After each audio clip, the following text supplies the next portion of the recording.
birashikaho Imana iguha inyishu ariko ya nyishu yawe bikanka kuyibamo nkuko bikwiye. Hari igihe Imana yagusezeranye kwiza kugukiza maze iragukiza ariko mu nyuma kandi urasubira uragwara, vyarakuzazaniye ivyari byo. Hari ikindi gihe wasavye Imana kwiguha umugabo, uronka umugabo kandi uwo mugabo yama yagukubise. Ikindi gihe warasavye Imana kwiguha umugore, ko kuronka umugore ariko wa mugore yakubereye ingare, ukiyumvira eske ni Imana yamumpaye, eske ni Imana yabikoze. Ikindi gihe wasavye Imana ati Imana makazi ko kwera kaguha ariko bakakuzibira dimanche gusenga, ariko bakakuzibira amapremidi kuza gusenga, ariko usanga ari akazi kagoye cyane karimo ubusuma bukomeye. Umuntu umwe yashingiye nambira ngo akazi je dukora ngo utiba baca bakwirukana.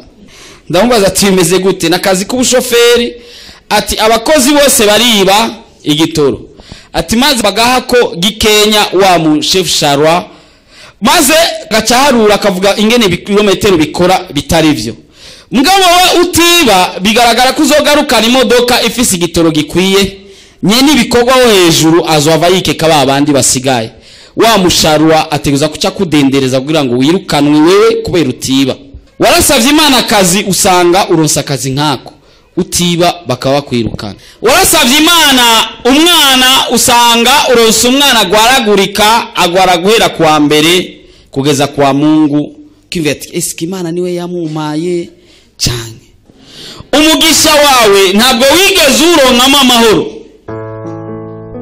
Wasavye Imana amafaranga warayaronse ariko yaguhereye mu minwe, ntiwabonye ingene yaheze. Vyama byabaye bwana siwe sana, ukaronka ibihumbi 100 wakubita kontrole yayo wakoresheje ukabura, ukavuga mbe ijya ibihumbi 100 nari mfise hirya yejo canke ejo vyahereye.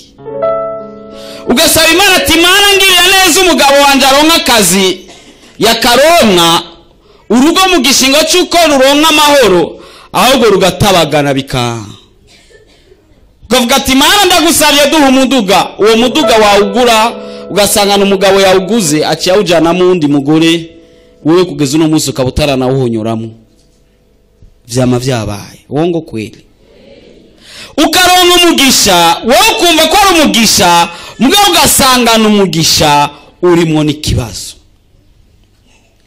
Kujya wibaza ati mega ni Imana yamezagiye, ni Satani yicishiriza hiwe, mbega nibiki bimeze gute? Ariko no musuraza kuronka inyishu. Wasavye Imana kwigukiza ingwara kanaka, koko yarakize, mugabo ingaruka mbiza ya ngwara zaragumyemwo. Ikibazo wariyumviye mbega inyishu imeze gute? Warakiza amaso mugabo uguma wifyirira amaso. Bakubaza ati kweli amaso yarakize kweli? Waja kwa muganga akubwira ati kweli warakize mukao. Imana ikakubwira ati wowe narakuvuye uzovyara. Warindira kuvyara ukabura. Mugabo muganga mu bipima akavuga ati uzovyara nta ngorane. Akavuga ati asante Yesu. Waruja kwa muganga akakubwira ati ntuzovyara. 2 3 4 5 mugabo musi Imana kwishika akubwira ati ubu ndagukijije uzovyara. Ugasura kwa muganga kweli muganga akavuga ati kweli warakize. Rindira kuzovyara rero swata. Ukwezi kugahera, amezi 2 3 na 5, ukarindira ati mbega Mana bimeze gute? Ukabura inyishu. Ariko inyishira hari. Haleluya. Haleluya. Hari umugisha urimo amahoro, hari n'umugisha utagira amahoro. Bwana sede sana. Umugisha utagiramo amahoro turaza kubona, n'umugisha urimo amahoro turaza kubona. Reka dusome Zaburi ya 29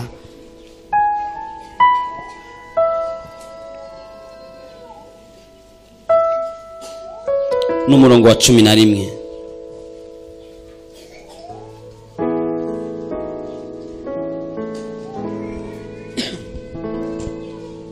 Ni page ya 631 kwa fise Biblia z'ikirundi. Zaburi ya 29 ku murongo wa 11. Uhoraho azoha abantu biwe inkomezi, Uhoraho azoha abantu biwe umugisha w'amahoro. Haleluya. Uhoraho azoha abantu biwe inkomezi. Uhoraho azoha abantu biwe umugisha. Nukuvuga ko hari undi mugisha utagira. Hari igihe rero twihenda mu gusenga, tugasenga tutapresiza. Ugasenga ati mana mumugisha, mana mumugisha, mana mumugisha, mana mumugisha.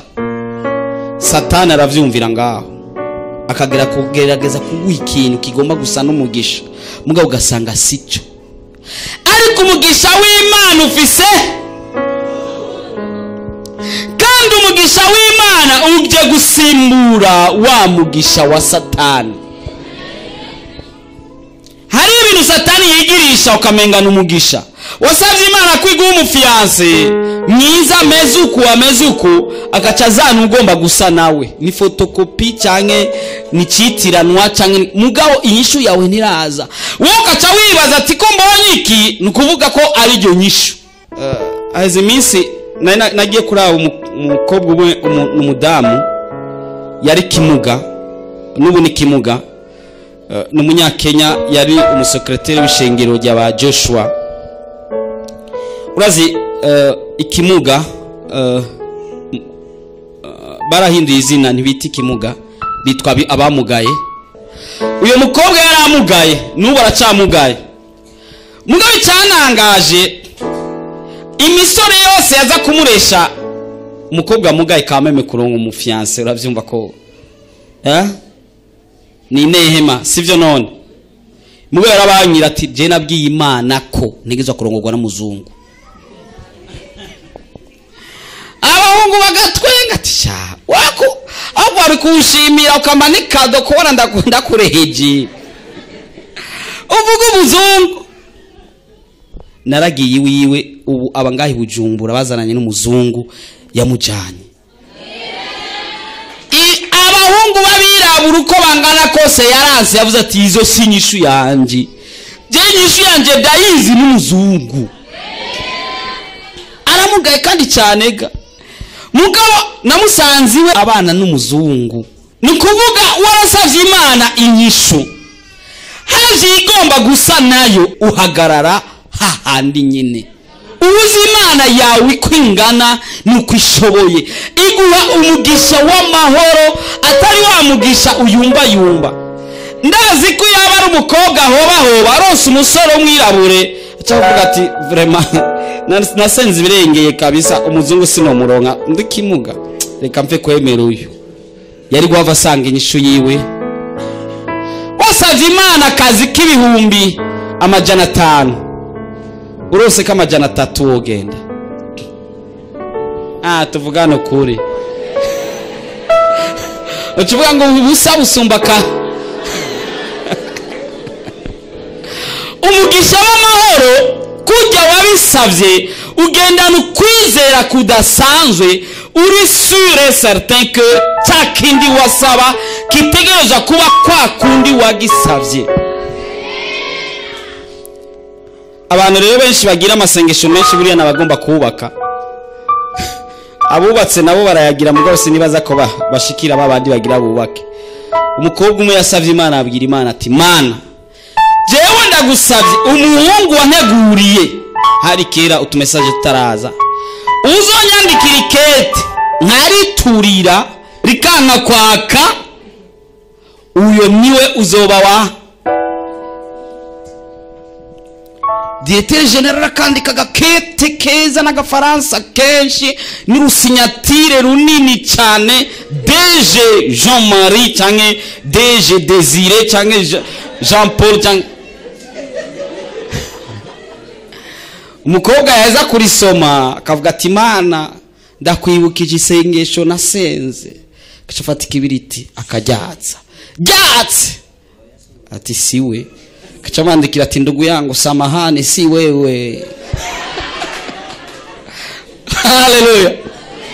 Umukobwa kugeza arakura hama abantu bose baguma bavuga sasa wewe nawe ati ndafise ibanga ryanje ndazi ico navuganye n'Imana.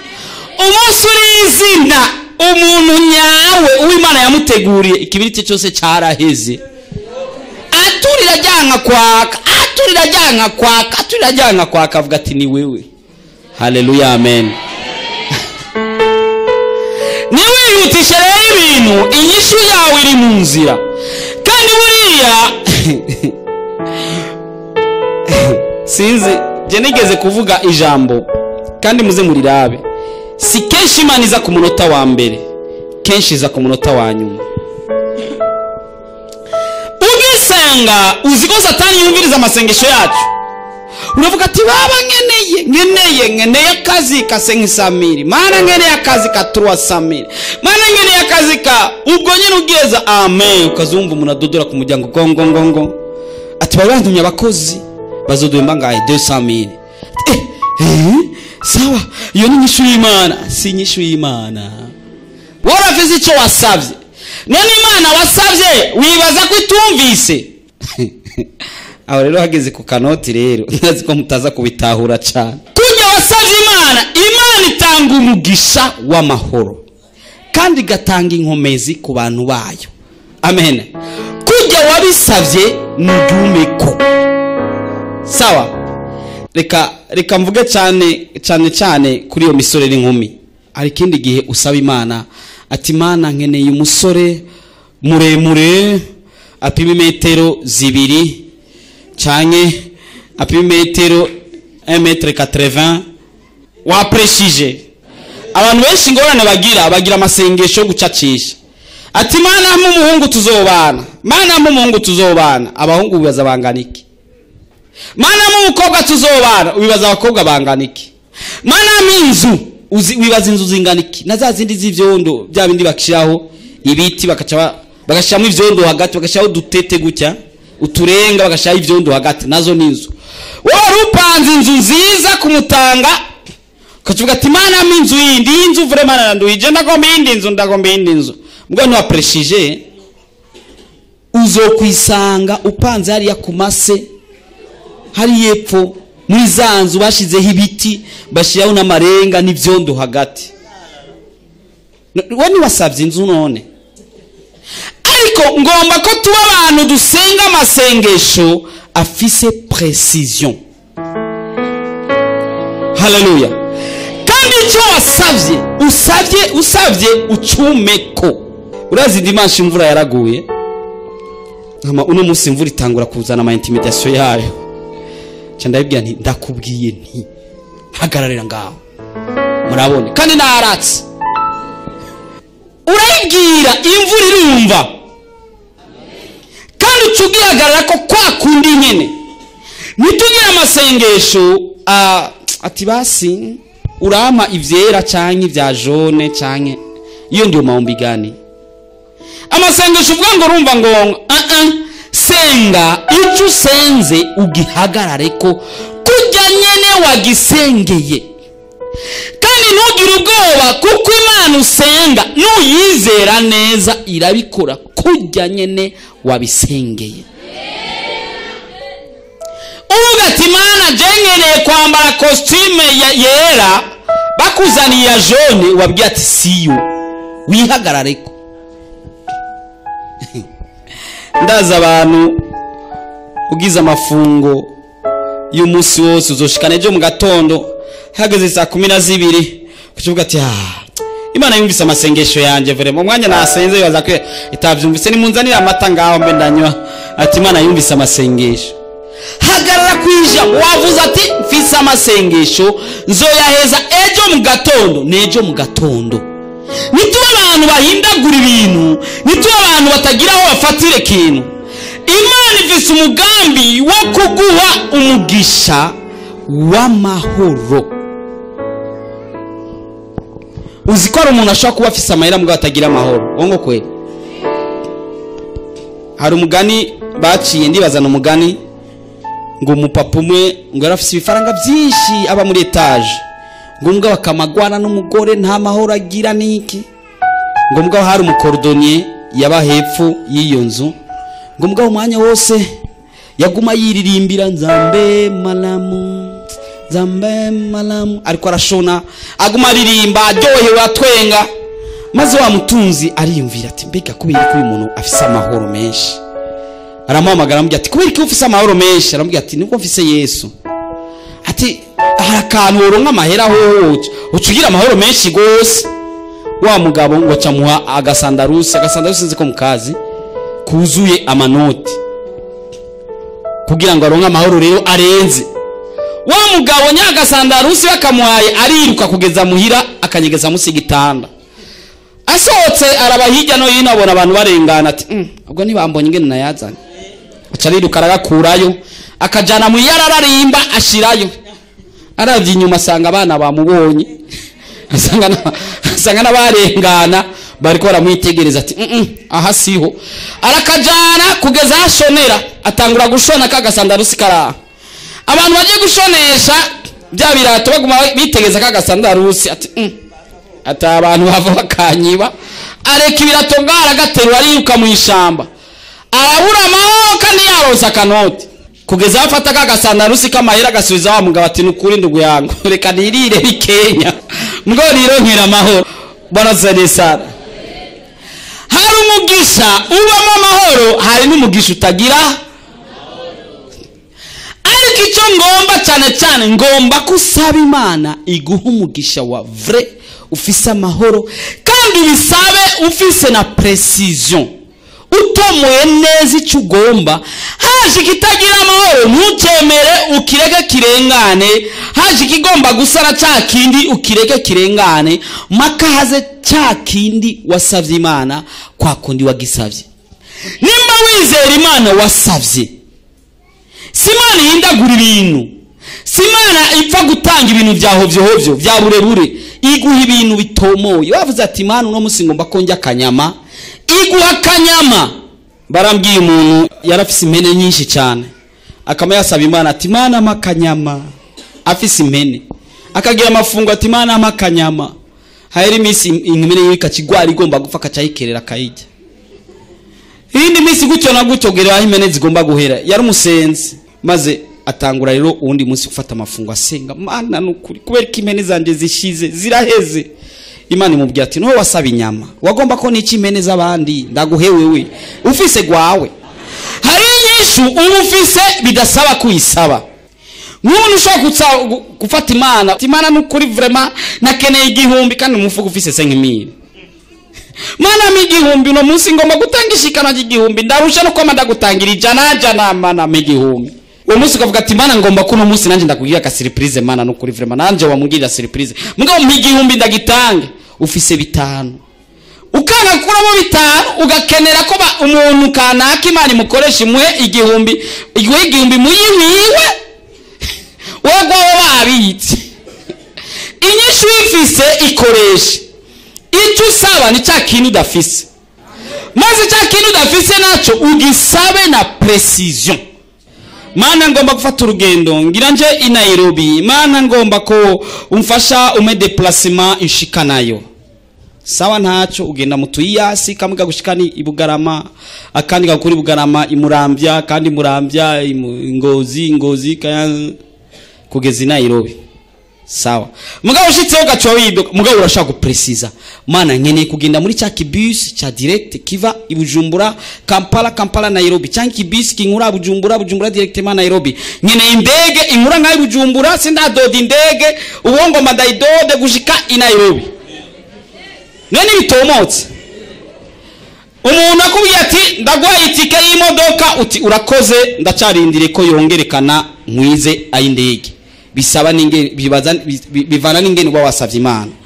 Haleluya. Nufata inyishu ihoba haracyariho umugisha w'amahoro kandi buriya ntuboneka ku munota wa mbere. Tunarana vizuri. Umunota wa nyuma hahandi ubona umenga ntibigikunze, hahandi ubona umenga ntibigishoboka, hahandi ubona umenga ariko inyishu yawe ibiri ku muryango buriya. Kandi nubwo inyishu ubona iyegereje neza ushikiriye, ntuhagarike gusenga. Sawa, inyishu irashobora gucika igaguca mu myanya y'intoke kandi wari uyishikiriye. Umuntu yaragiye hanze, yarose inyishu yiwe yo kuja hanze, hama ageze ku ndege nyine ajya ku muryango atangura gusezera abantu ati una fulani una Janine bai naenda Bulaya una Andrea Bulaya naenda takutumia shokola kumba masaa yaheze indege ruga ya Kajyango aracari kuri yangazi urazi kwijya ngazi bifise n'akaduga gatangiye gusubira inyuma azamva kumenga ndikunda indege iragiye cyangwa iko ndikunda tinga agize acarabo buga ikera kakaduga kagabasubira hari gerero ubona wagereje inyishu ukacutangura kurarama ati vyaheze mariage irateguwe itariki zavuzwe sale twayironse samedi niyo mariage uno munsi turi vendredi umva no senga kandi nuburi ku munwa burakoroka nibirashika warugejeje ngaho ukabona abandi bacashira ko nimboga ngo ni basekuru ngo bamusavye akagari barajya nukwiremesha ko guba bwagukorokanye ubona ushikiriye inyishu ntuhagarike cyanira ryasengesho cyanira icyo gihe niyo wabahageze rero ko ucanira rwose ko satani barikora gwara intambara yiwe ya nyuma amarira warize ugira uyahozwe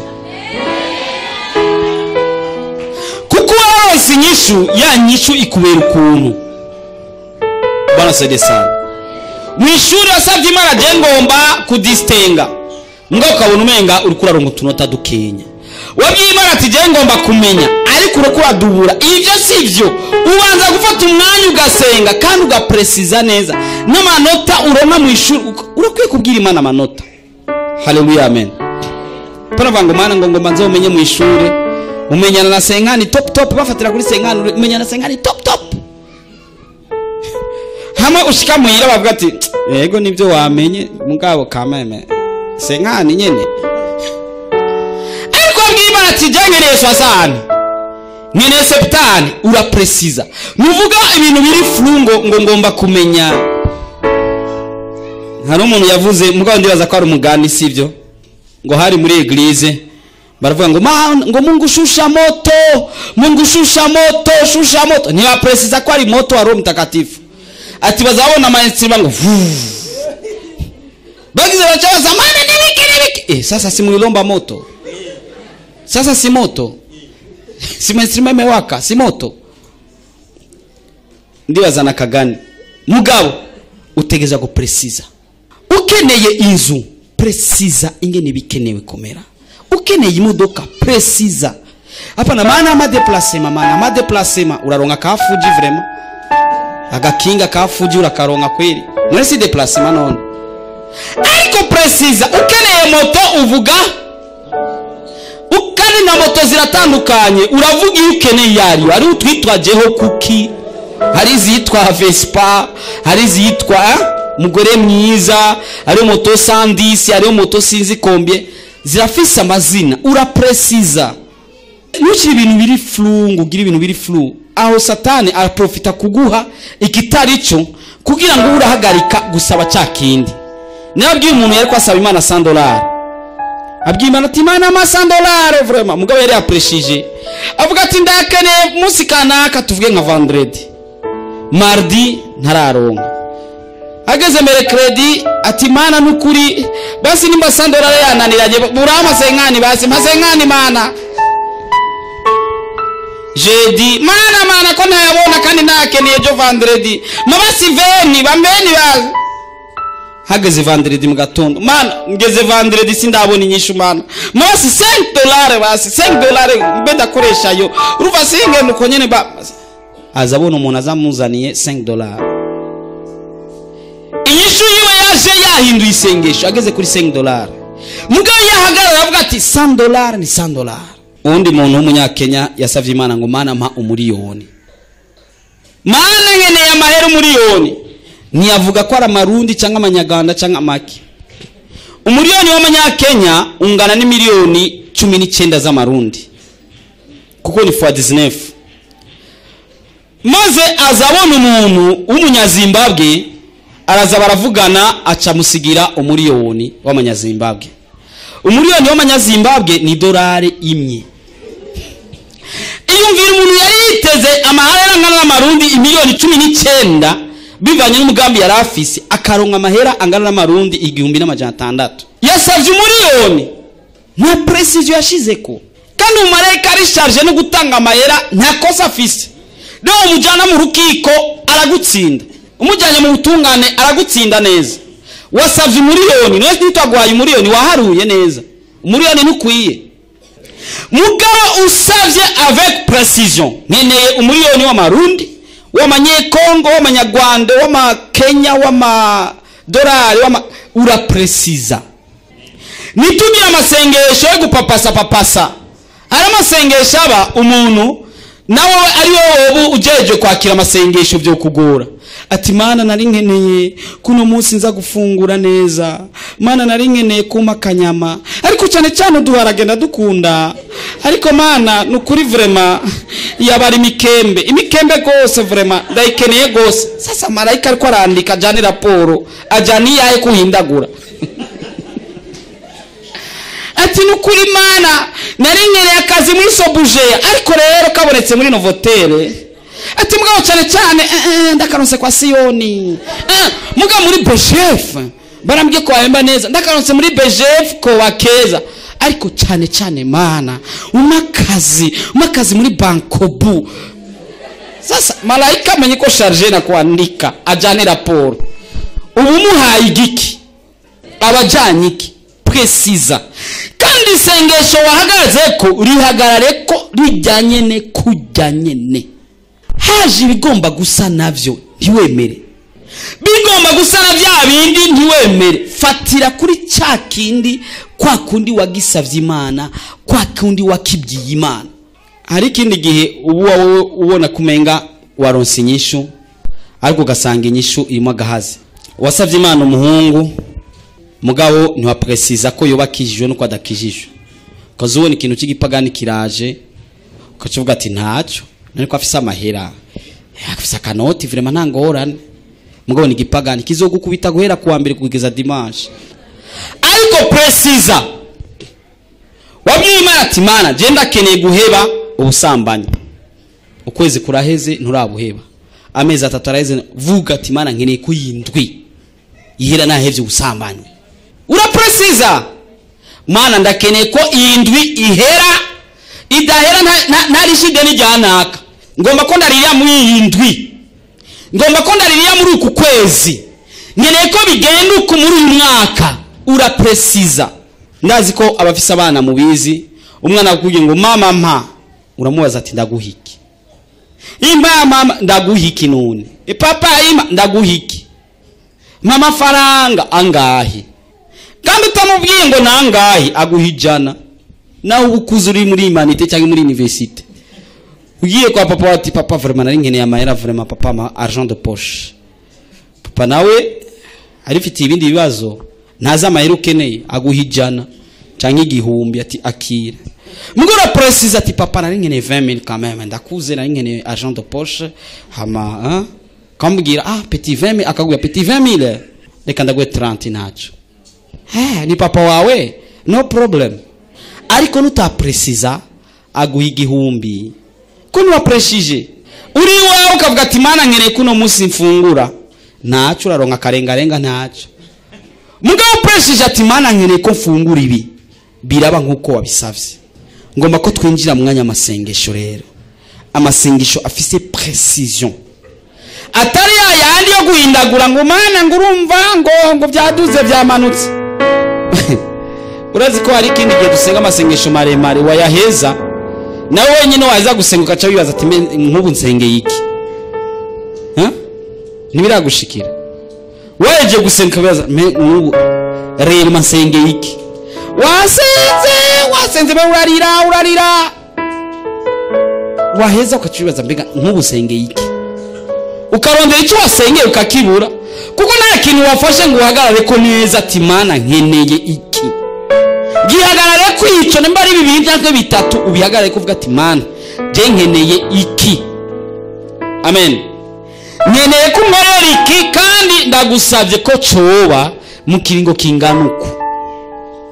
Ubuye ati nkeneye akazi, Imana ikabwira ati mwana wanje ndaguhaye akazi n'imyaka 20 yohera ikazokaguha uronse umuzukuru wa 5. Umuntu wese yumva ko agomba gupresiza mu masengesho yiwe aronke wa mugisha wa mahoro, ahaguruke dusenge.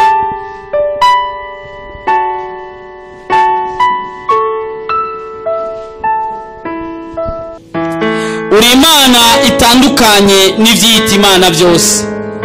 Uri Imana y'inyembabazi, uharira abana bawe. Mwami Yesu, ndagukunda kuko uri Imana itandukanye n'abana b'abantu uko bameze.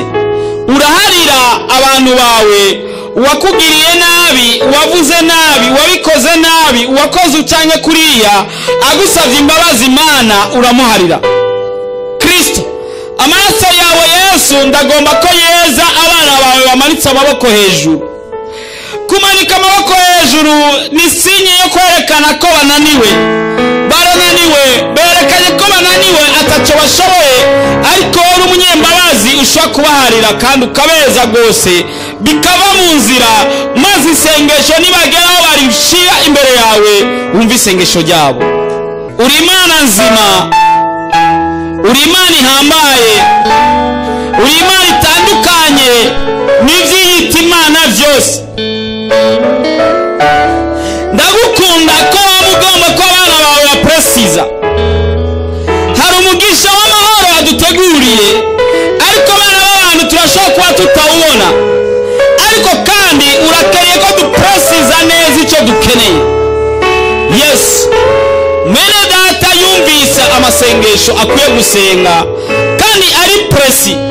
Yesu ndagomba kumugirira neza, maze icyo ariko arakubwira ukimukorera nk'uko abigusabye. Mwami, turakeneye inyishu. Ejo ni kera, uno munsi nyene bikoreke, uno munsi nyene bigaragare, uno munsi bimenyekane kuri Imana. Amashimo yose n'ayawe. Hari abakeneye urugo rwiza, hari abakeneye amazu, hari abakeneye abana, hari abakeneye ubuzi, hari abakeneye promotion, hari abakeneye promotion irimo n'amahera, hari abakeneye kudugiriza agashara, hari abakeneye byinshi. Mwami, ndagomba ko wigaragaza, ndagomba ko wiyerekana kuri Imana kuri uno munsi. Uko byakabaye kose, uko byagenze kose, uko byamubabaje kose, ndagomba papa kuvura umutima wiwe. Umutima wiwe wararize, umutima wiwe uri mu kironda, uri mu kiguma gikomeye cyane, kandi nta muntu n'umwe ashoboye kumuvura atari wewe. Ndagomba Mwami kuvura ibyo bikomere yakomerekejwe n'abantu, yakomerekejwe n'abiyita bene data, yakomerekejwe n'abiyita abakozi bawe. Yesu muhoza amarira, ni wowe uhoza amarira y'abana bawe. Ndagomba ko wigaragaza nk'Imana. Ndizeye ko ubikoze Mwami, ndizeye ko wigaragaje, ndizeye ko ubonye isengesho rya mwene data, kandi niteze ishimwe rigiye kugaragara imbere yawe kubera ivyo uzoba wakoze. Icyubahiro n'inganji ni ibyawe, ni mu izina rya Yesu.